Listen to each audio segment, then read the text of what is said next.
दोस्तों नमस्कार, मैं धर्मेंद्र कुमार आपका स्वागत करता हूं हमारे YouTube चैनल सत्य शस्त्र में, जो आप तक पहुंचाता है चापलूसी नहीं संवाद जनता का सत्ता के साथ। आज हमारे साथ हैं भारतीय जनता पार्टी युवा मोर्चा जिला अध्यक्ष राघवेंद्र सिंह जाट। धर्मेंद्र जी नमस्कार। नमस्कार राघवेंद्र सिंह जाट जी, हम आपको किस रूप में देखें? युवा मोर्चा जिला अध्यक्ष, एक ग्रामीण किसान, गरीबों का हितैषी, एक समाज सेवक, एक समर्पित स्वयं सेवक या एक अच्छा नागरिक, क्या हो आप?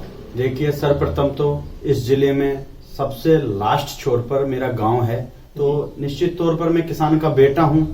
फिर जैसे ही शहर में आया और राष्ट्रीय स्वयं सेवक संघ का स्वयं सेवक के नाते मैं आज तक कार्य कर रहा हूं। चाहे भारतीय जनता पार्टी हो या विद्यार्थी परिषद हो, सब जगह हमने पूर्ण रूप से जो जिम्मेदारी मिली है उसको पूर्ण रूप से निभाया है। जिला युवा मोर्चा के दायित्वों को लेकर क्या कहना है? युवा मोर्चा में जो जिम्मेदारियां पार्टी ने दी है उनको हमने नीचे स्तर तक पहुंचाया है। आपको मैं बता देता हूं कि युवा मोर्चा ने एक बूथ 10 यूथ का जो प्लान था वो हमने पूरा किया है। हर 225 पंचायत आज अपने जिले में है। 225 पंचायतों में स्पेशल 11 के नाम से हमने 11-11 लोगों की टोली खड़ी की है। 11-11 युवा, एक बूथ 10 यूथ पे हमने खड़े किए। सामाजिक जीवन और राजनीतिक जीवन में आप संतुलित कैसे बनाते हैं? देखिए, सामाजिक जीवन में आना जाना लगा रहता है, क्योंकि पूरा समाज श्योपुर जिले में ही घूमना फिरना रहता है और अभी जिले का ही दायित्व है, तो आराम से संतुलन बन जाता है राजनीतिक और सामाजिक।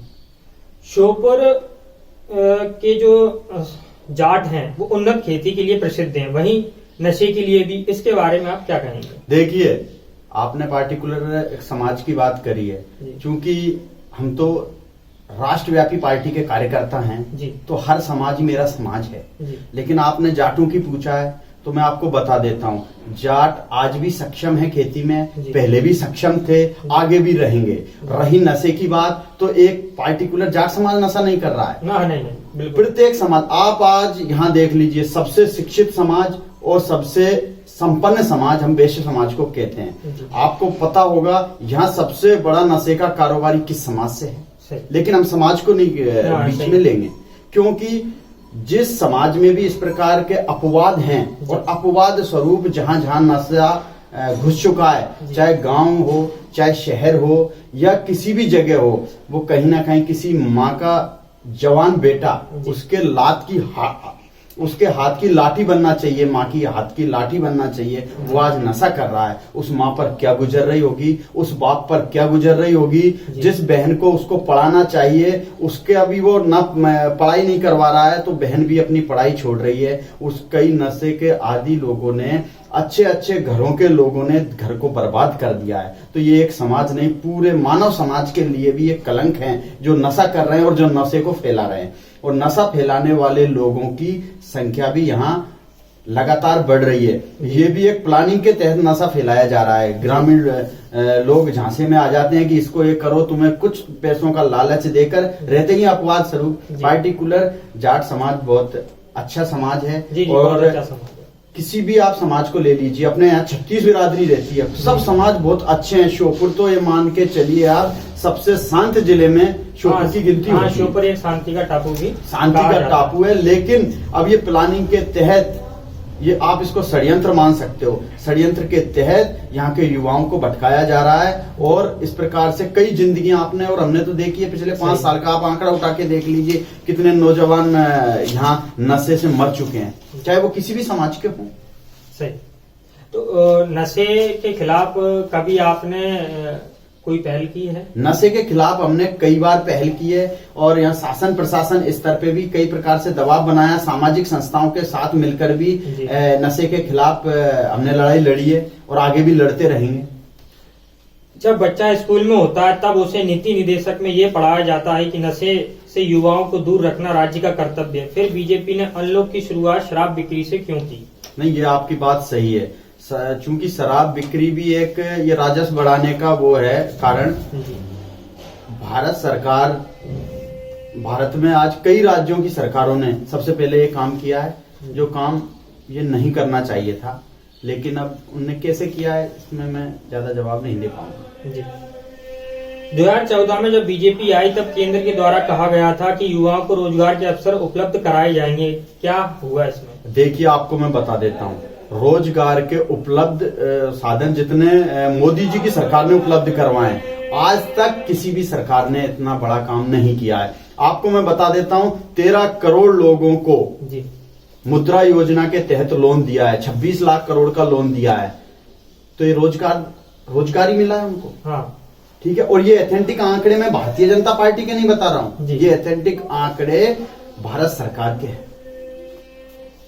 और आप ये देख लीजिए, पहले प्रधानमंत्री हुआ करते थे राजीव गांधी जी, वो कहते थे कि मैं 1 रुपया भेजता हूं, 15 पैसे हितग्राही को पहुंचते हैं। आप किसी भी क्षेत्र में मोदी जी की योजना को आप देख लीजिए, चाहे प्रधानमंत्री आवास हो, चाहे हॉस्पिटल में आयुष्मान भारत के तहत योजना जो चल रही है, या किसी भी क्षेत्र में देख लीजिए, सीधे हितग्राही के खाते में पैसा जा रहा है जी। और 100 रुपए डाल रहे हैं तो 100 रुपए पहुंच रहा है जी। बिल्कुल, इतनी बड़ी उपलब्धि मोदी जी के ऊपर पूरे देश ने की है।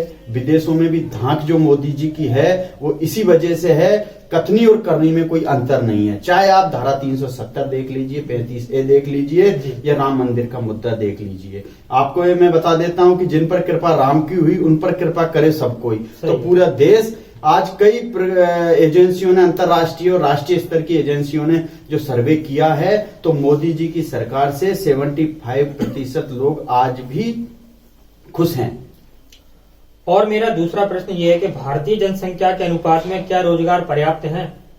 नहीं, देखिए, जनसंख्या नियंत्रण कानून और आना चाहिए जी। और ये निश्चित तौर पर पूरा देश चाह रहा है कि ये कानून आए, और उस अनुपात में अभी रोजगार कम है, ये भी मैं मानता हूं।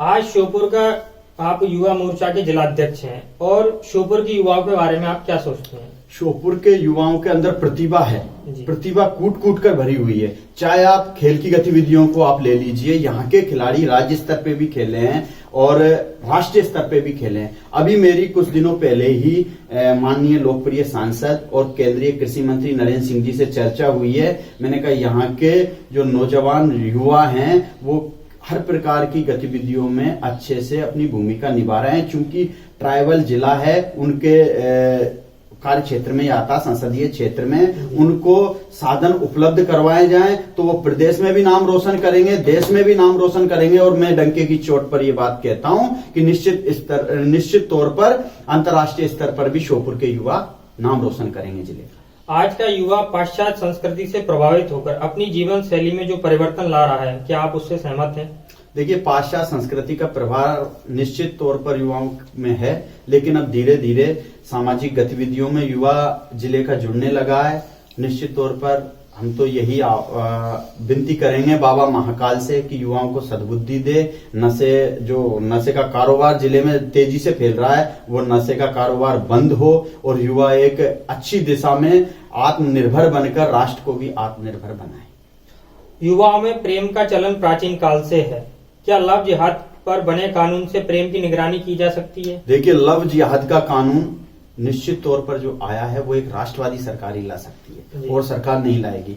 आप देख लीजिए, प्रेम विवाह एक अलग है, लव जिहाद प्लानिंग के तहत षड्यंत्र है। आप चाहे टीना ढाबी जैसी IAS को देख लीजिए, इसके पहले जो एक बेटी राष्ट्रीय स्तर की खिलाड़ी थी, उसको किस प्रकार से जाल में फंसाया, और कई बेटियों की लाशें आज बैगों में भर भर के आ रही है। तो ये एक षड्यंत्र के तहत है। तो इस षड्यंत्र को रोकने के लिए जो शासन सरकार ने जो प्रयास किए हैं वो बहुत अच्छी पहल है। आपको हमारा चैनल बहुत बहुत धन्यवाद देता है हमसे बातचीत करने के लिए। नमस्कार। धर्मेंद्र जी, आपने आज मेरा इंटरव्यू लिया, इसके लिए आपको और आपके चैनल को हृदय की गहराइयों से बहुत बहुत धन्यवाद। जय हिंद, जय भारत। नमस्कार।